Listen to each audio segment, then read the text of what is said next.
नमस्कार प्रिय विद्यार्थियों, आज हम चर्चा करने जा रहे हैं शिक्षा का सिद्धांत, या जिसको शिक्षा के सामाजिक आधार के नाम से भी जानते हैं।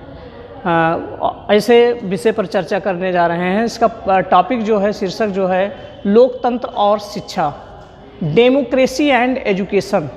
लोकतंत्र और शिक्षा। डेमोक्रेसी, लोकतंत्र किसे कहते हैं? लोकतंत्र में आप कह सकते हो जो जनता का शासन हो, जनता का शासन हो, उसको लोकतंत्र कहा जाता है। जिसमें जनता स्वयं शासन कर रही हो, जनता के द्वारा चुनाव हो रहा है। लोकतंत्र के लिए को अंग्रेजी में डेमोक्रेसी कहते हैं। इसके अर्थ की बात की जाए तो लोकतंत्र को अंग्रेजी में डेमोक्रेसी कहते हैं।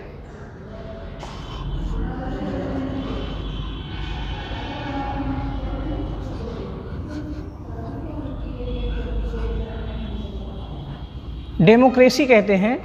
जो अंग्रेजी का डेमोक्रेसी शब्द है, जिसकी उत्पत्ति ग्रीक भाषा के दो शब्दों, जो अंग्रेजी का जिसको लोकतंत्र कहते हैं और अंग्रेजी में डेमोक्रेसी कहते हैं, ये ग्रीक भाषा के दो शब्दों, ग्रीक यानी कि यूनानी भाषा,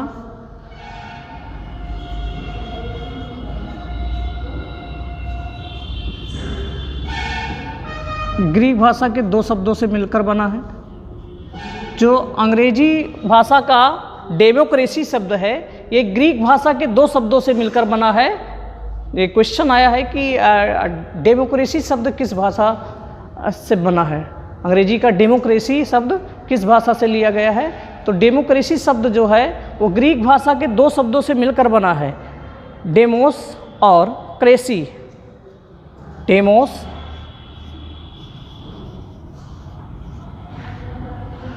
और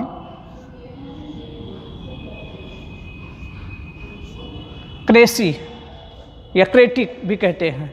डेमोस और क्रेसी से मिलकर बना है अंग्रेजी का डेमोक्रेसी शब्द। ग्रीक भाषा के दो शब्दों डेमोस और क्रेसी से मिलकर बना है। डेमोस का अर्थ होता है जनता। यहाँ डेमोस का अर्थ क्या है? जनता। और जो क्रेसी शब्द है, इसका शब्द है शासन।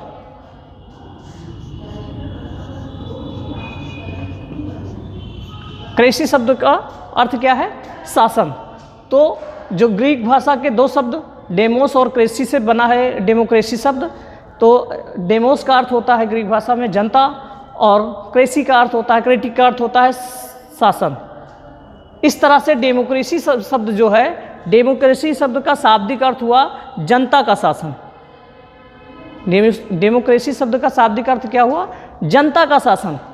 ऐसा शासन जहाँ जनता स्वयं शासन कर रही हो, जहाँ जनता के द्वारा ही शासक की नियुक्ति होती है और जनता के बीच से ही शासक बनता है कोई, इसी को डेमोक्रेसी या लोकतंत्र कहते हैं। ठीक। लिंकन महोदय ने, अमेरिकी राष्ट्रपति लिंकन महोदय ने जो डिफिनेशन दी,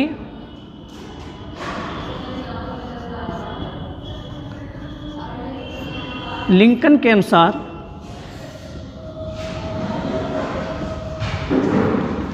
के अनुसार, अकॉर्डिंग टू लिंकन, लोकतंत्र जनता का जनता के द्वारा जनता के लिए शासन है। लोकतंत्र जनता का जनता के द्वारा जनता पर शासन है। ठीक। लोकतंत्र जनता का जनता के द्वारा जनता के लिए शासन है। ये किसकी डिफिनेशन है? लिंकन महोदय, जो अमेरिकी राष्ट्रपति थे, उन्होंने कहा था कि लोकतंत्र जनता का जनता के द्वारा जनता के लिए शासन है। उन्होंने कहा था कि the democracy is the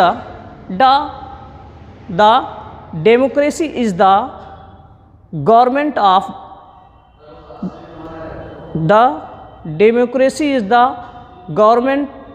the people, by the people and for the people.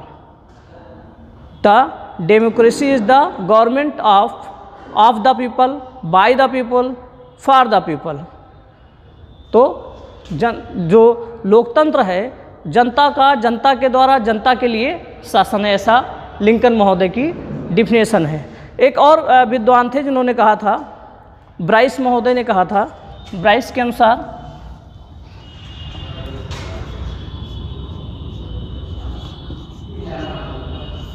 Bryce के अनुसार, ब्राइस महोदय कहते हैं कि लोकतंत्र या प्रजातंत्र, लोकतंत्र या प्रजातंत्र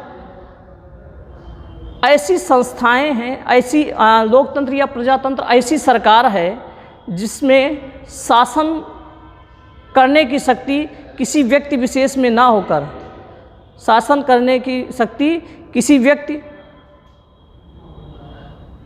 अथवा वर्ग, किसी व्यक्ति अथवा वर्ग के हाथों में न रहकर समस्त जनता के हाथों में सामूहिक रूप से रहती है।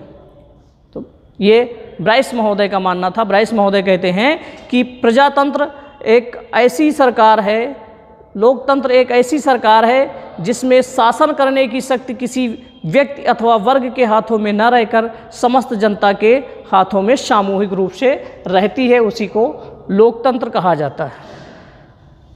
अगर ऐसे एक परिभाषित करने की बात आए तो हम कह सकते हैं कि भारतीय लोकतंत्र शासन की वह प्रणाली है, भारतीय लोकतंत्र शासन की वह प्रणाली है जिसमें शासन की बागडोर जनता द्वारा चुने गए व्यक्तियों के हाथों में होती है। भारतीय लोकतंत्र शासन की वह प्रणाली है जिसमें शासन की बागडोर जनता द्वारा चुने गए व्यक्तियों के हाथों में होती है, जो स्वतंत्रता, समानता, भ्रातृत्व, समाजवाद, धर्मनिरपेक्षता और न्याय के सिद्धांतों पर आधारित है। तो भारतीय लोकतंत्र की क्या विशेषता है? हम कह सकते हैं कि भारतीय लोकतंत्र शासन की वह प्रणाली है जिसमें शासन की बागडोर जनता द्वारा चुने गए व्यक्तियों के हाथ में होती है। शासन की बागडोर जनता द्वारा चुने गए व्यक्तियों के हाथ में होती है और जो स्वतंत्रता, समानता, भ्रातृत्व, समाजवाद, धर्मनिरपेक्षता और न्याय के सिद्धांतों पर आधारित होती है, वही लोकतंत्र है। ये भारतीय लोकतंत्र के दृष्टिकोण से हम बात करते हैं। फिर हम बात करते हैं लोकतंत्र का अर्थ एवं संप्रत्यय की। अर्थ एवं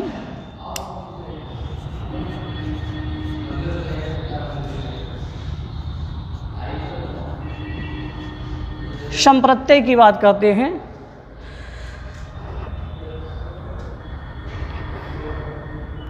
लोकतांत्रिक दृष्टिकोण से, लोकतंत्रीय दृष्टिकोण से शिक्षा एक सामाजिक प्रक्रिया है। लोकतंत्र और शिक्षा की बात की जाए तो लोकतंत्रीय दृष्टिकोण से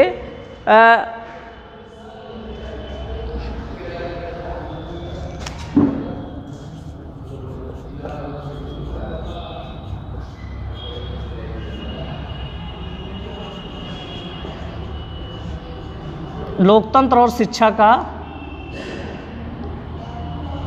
अर्थ एवं संप्रत्यय, अर्थ एवं संप्रत्यय। तो लोकतंत्रीय दृष्टिकोण से शिक्षा एक सामाजिक प्रक्रिया है। शिक्षा एक सामाजिक प्रक्रिया है जिसमें व्यक्ति के व्यक्तिगत विकास का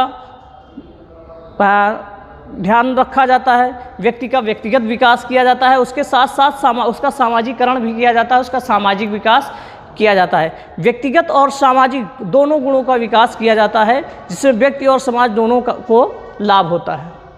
तो लोकतांत्रिक आधार से शिक्षा के अर्थ एवं संप्रत्यय की अगर हम बात करें तो शिक्षा एक सामाजिक प्रक्रिया है जो समाज के लिए है, जो समाज को आगे बढ़ाने के लिए है, समाज में सभी को समान अवसर देने के लिए है, बिना किसी भेदभाव को साथ में लेकर चलने की बात आती है।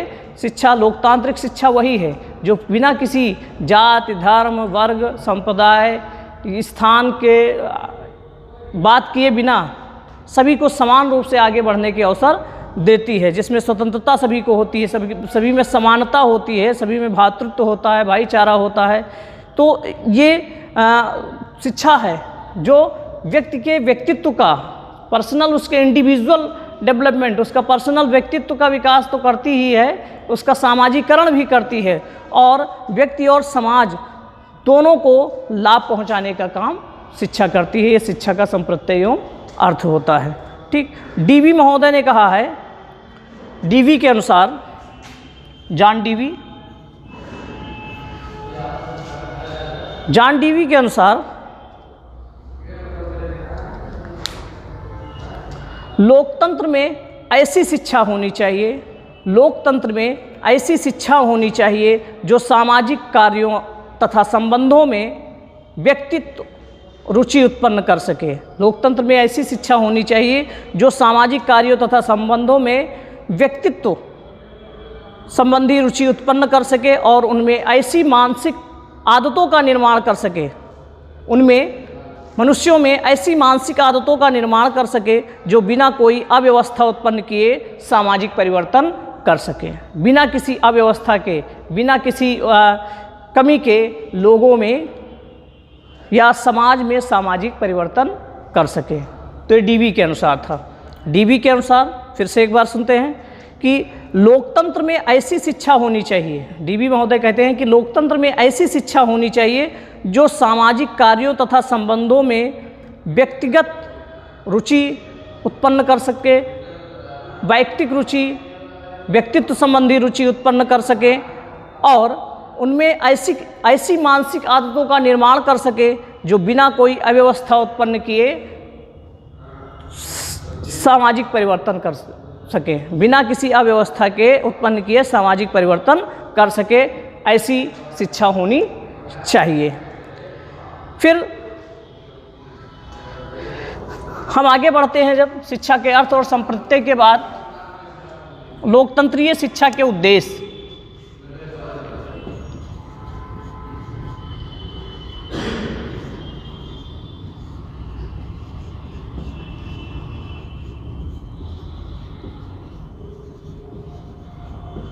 लोकतंत्रीय शिक्षा के उद्देश्य। लोकतंत्रीय शिक्षा के उद्देश्य की अगर बात करें तो जब उद्देश्यों की चर्चा हम करते हैं तो सबसे पहले लोकतंत्र में लोकतांत्रिक शिक्षा का उद्देश्य अगर होना चाहिए तो सबसे पहला उद्देश्य होना चाहिए व्यक्तित्व का सर्वांगीण विकास।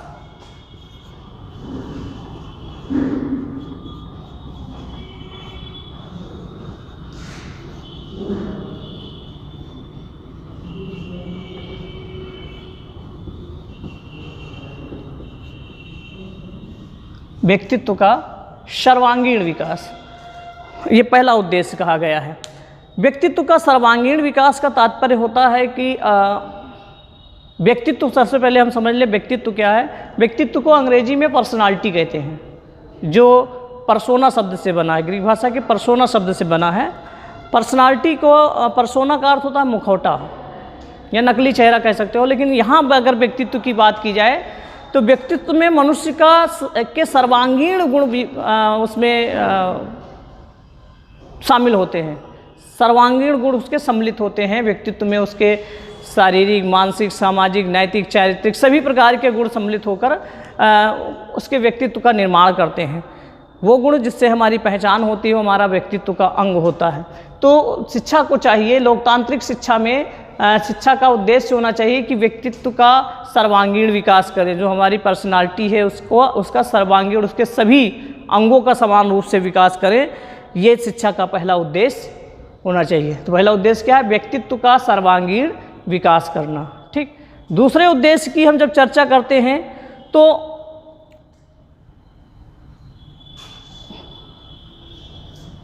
दूसरा उद्देश्य है प्रजातांत्रिक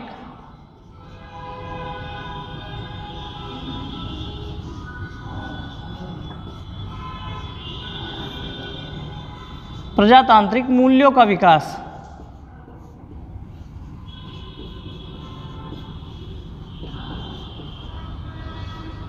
प्रजातांत्रिक मूल्यों का विकास करना।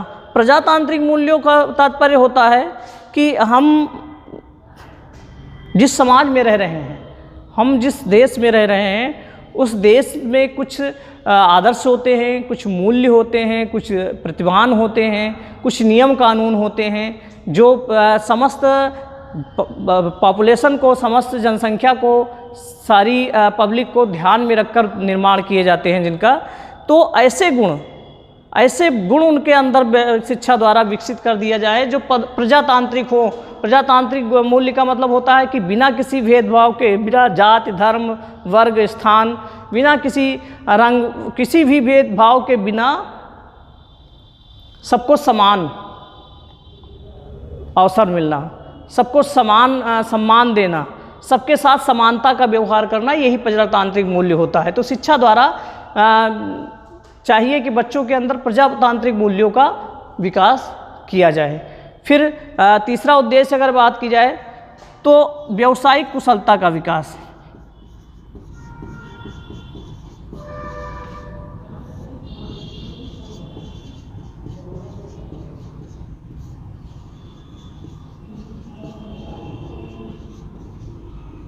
व्यावसायिक कुशलता का विकास।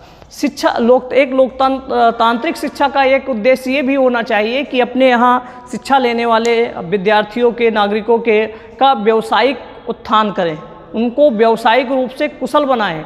क्योंकि जब तक शिक्षा लोगों को रोजगार नहीं दे सकती है, जब तक उनको व्यवसाय के लायक बना नहीं सकती है, जब तक उनके जीविकोपार्जन का आधार नहीं बन सकती है, तब तक शिक्षा का कोई मतलब नहीं रह जाता है। वह शिक्षा निरर्थक मान ली जाती है जो जीविकोपार्जन के योग्य हमको न बना सके। इसलिए एक लोकतांत्रिक शिक्षा का उद्देश्य है कि व्यावसायिक कुशलता का विकास करें, शिक्षा लेने वालों को इस योग्य बनाएं कि वो अब शिक्षा लेने के बाद अपना और अपने परिवार का भरण पोषण कर सके तथा अपने समाज के विकास में अपना योगदान दे सके। तो एक उद्देश्य ये भी होना चाहिए कि उनके अंदर व्यावसायिक कुशलता, उनकी जो क्षमता हो, उनकी जो योग्यता हो, उनकी जो रुचि हो, उसके आधार पर उनके अंदर व्यावसायिक कुशलता का विकास किया जाना चाहिए। शिक्षा का तीसरा उद्देश्य होना चाहिए।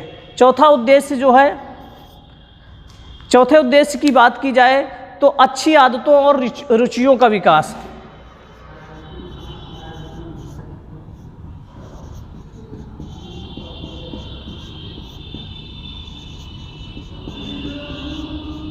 अच्छी आदतों और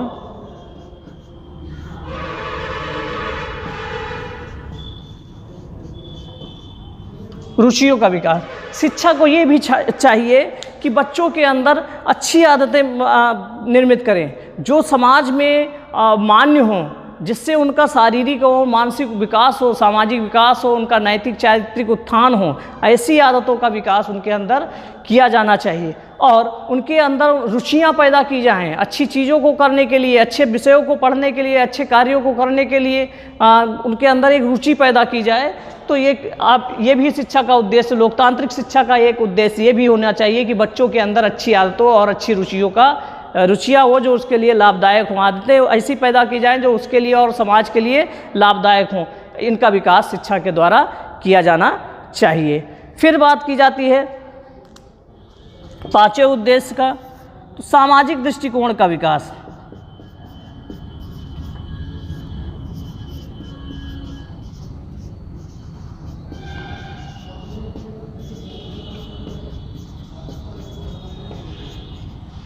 सामाजिक दृष्टिकोण का विकास। मनुष्य एक सामाजिक प्राणी है। समाज में ही रहकर वो अपना विकास कर सकता है और समाज से ही उसका अस्तित्व है। बिना समाज के हमारा कोई अस्तित्व नहीं है। हमारा विकास जो होता है, हमारी जो भी चीज़ें होती हैं हमारे साथ, वो समाज में ही है। समाज में ही हमारा अस्तित्व है, बिना समाज के हमारा अस्तित्व नहीं है। अभी बात की जाए कि आपको करोड़ों रुपये देकर किसी टापू पर, किसी जंगल में, किसी वन में छोड़ दिया जाए तो उसका कोई मतलब नहीं होता है जब तक आप समाज में वापस लौटकर नहीं आते हैं। बिना समाज के आपका कोई अस्तित्व नहीं है। तो मनुष्य एक सामाजिक प्राणी है और समाज से ही उसका अस्तित्व, समाज में ही रहकर वो अपना विकास कर सकता है। और समाज ने उसको क्या क्या दिया? समाज ने हम कहें, हमको समाज में शिक्षा मिली, चिकित्सा के अवसर मिले, रोजगार मिले, जो भी मिला हमको समाज से ही मिला। लेकिन हम समाज को क्या दे रहे हैं? समाज के प्रति हमारी क्या जिम्मेदारी है, हमारे क्या उत्तरदायित्व हैं, इसका बोध कराना शिक्षा के द्वारा। एक लोकतांत्रिक शिक्षा का ये भी उद्देश्य होना चाहिए कि हमारे अंदर सामाजिक दृष्टिकोण का विकास करें, हम समाज के प्राणी के रूप में कार्य करें, न केवल अपने स्वार्थ, निजी स्वार्थों को लेकर चलें। तो सामाजिक दृष्टिकोण का विकास शिक्षा द्वारा किया जाना चाहिए, एक लोकतांत्रिक शिक्षा का एक प्रमुख उद्देश्य है। फिर छठवें उद्देश्य की बात की जाए तो नागरिकता के गुणों का विकास। नागरिकता के गुणों का विकास।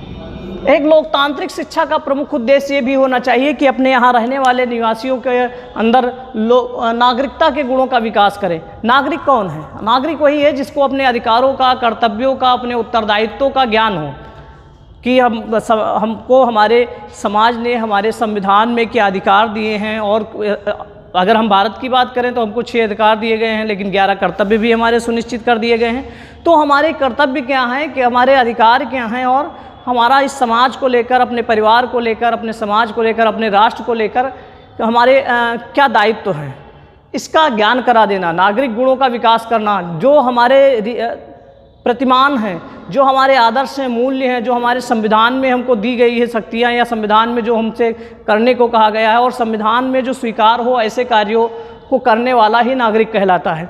तो शिक्षा, एक लोकतांत्रिक शिक्षा का यह भी कर्तव्य है, यह भी एक प्रमुख उद्देश्य है कि नागरिक गुणों का अपने यहाँ बच्चों के अंदर, लोगों के अंदर नागरिक गुणों का विकास करें, जिससे वो समाज के एक सम्मानित नागरिक बने।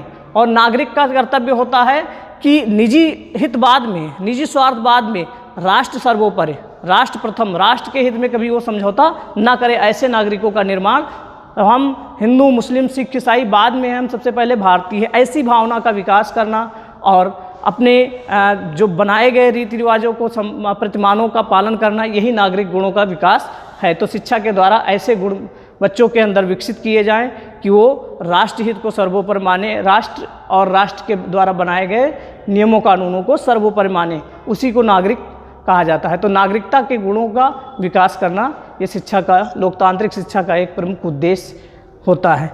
फिर अगर बात की जाए तो राष्ट्रीय और अंतर्राष्ट्रीय भावना का विकास, 7वां उद्देश्य जो है लोकतांत्रिक शिक्षा का,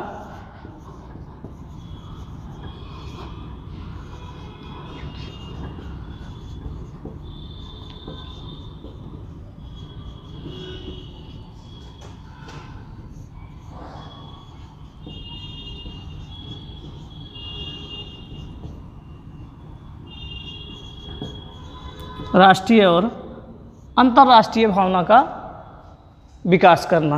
एक लोकतांत्रिक शिक्षा का ये एक प्रमुख उद्देश्य है कि बच्चों के अंदर, युवाओं के अंदर, लोगों के अंदर, जनता के अंदर राष्ट्रीय और अंतर्राष्ट्रीयता की भावना। राष्ट्रीयता मतलब हम राष्ट्र के प्रति समर्पित हों, राष्ट्र के लिए हम हमेशा आगे बढ़कर कार्य करें, राष्ट्र निर्माण में सहयोग करें, अपने निजी स्वार्थों को बाद में रखें। हम सबसे पहले एक देश के नागरिक हैं, देश के हित के बारे में पहले सोचें। हमारी पहचान एक भारतीय होनी चाहिए, हिंदू, मुस्लिम, सिख, ईसाई हम बाद में हैं, और राष्ट्रहित सर्वोपरि होना चाहिए, बिना किसी हम जाति के, बिना किसी के धर्म के, संप्रदायवाद के, क्षेत्रवाद के, भाषावाद से हटकर हम राष्ट्र के बारे में पहली प्राथमिकता के साथ सोचें। जब राष्ट्र की बात आए तो हम अपने निजी स्वार्थों को त्याग दें और राष्ट्र के हित के लिए हमेशा तत्पर हो जाएं। ऐसे गुणों का विकास करना। और अंतर्राष्ट्रीयता की भावना, जिसको इंटरनेशनल अंडरस्टैंडिंग कहा जाता है, अंतर्राष्ट्रीयता की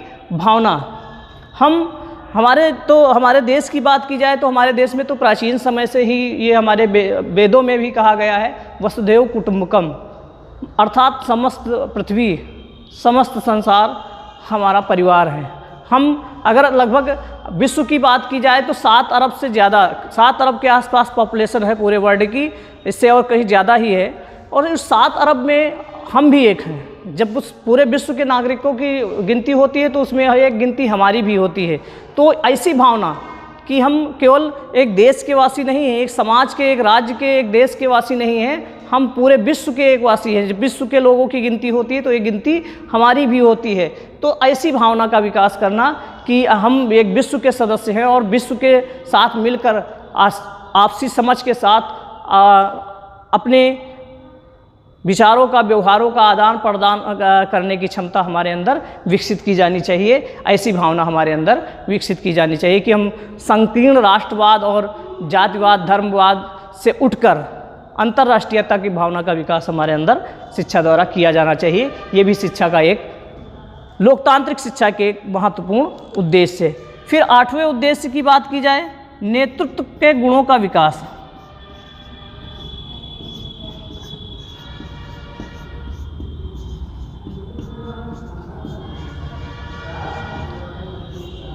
नेतृत्व गुणों का विकास। नेतृत्व की क्षमता, नेतृत्व मतलब अगुवाई करने का मतलब जिस भी समाज से हम जुड़े हों, शिक्षा को चाहिए, लोकतांत्रिक शिक्षा को चाहिए कि हमारे अंदर नेतृत्व क्षमता, अपने ग्रुप के अगुवा बनने की क्षमता, अपने ग्रुप को लीड करने की, उनका नेतृत्व करने की क्षमता हमारे अंदर होनी चाहिए, जिससे बढ़कर हम किसी कार्य को करने जाएं तो हम अगुवाई करें उस कार्य की। ऐसे गुण एक समाज को एक दिशा दें, हम जिस क्षेत्र से, जिस समाज से, जिस राष्ट्र से हम जुड़े हैं उसको एक नेतृत्व प्रदान करें, जो हमारे पीछे लोग खड़े हो सके। ऐसे गुण शिक्षा के द्वारा लोगों को, क्योंकि आज के जो विद्यार्थी हैं कक्षा में पढ़ने वाले, वही आगे चलकर देश के नागरिक बनते हैं। कोई राजनेता बनता है, कोई वैज्ञानिक बनता है, कोई इंजीनियर बनता है, कोई डॉक्टर बनता है, जो समाज की आगे चलकर अगुवाई करते हैं। तो शिक्षा के द्वारा उनके अंदर अभी से ही, लोकतांत्रिक शिक्षा द्वारा अभी से ही उनके अंदर नेतृत्व की क्षमता, नेतृत्व के गुणों का विकास कर दिया जाना चाहिए, जिससे वो आगे चलकर समाज का नेतृत्व कर सकें। ये शिक्षा एक लोकतांत्रिक शिक्षा के प्रमुख उद्देश्य होते हैं। अब उद्देश्यों के बाद हम उद्देश्यों को प्राप्त करने का साधन पाठचर्या होती है। हम अगले वीडियो में पाठचर्या, शिक्षण विधियाँ, शिक्षक, शिक्षार्थी और अनुशासन की चर्चा करेंगे। अगर ये वीडियो पसंद आया हो तो हमारे चैनल को सब्सक्राइब करिए, लाइक करिए और शेयर करिए। धन्यवाद।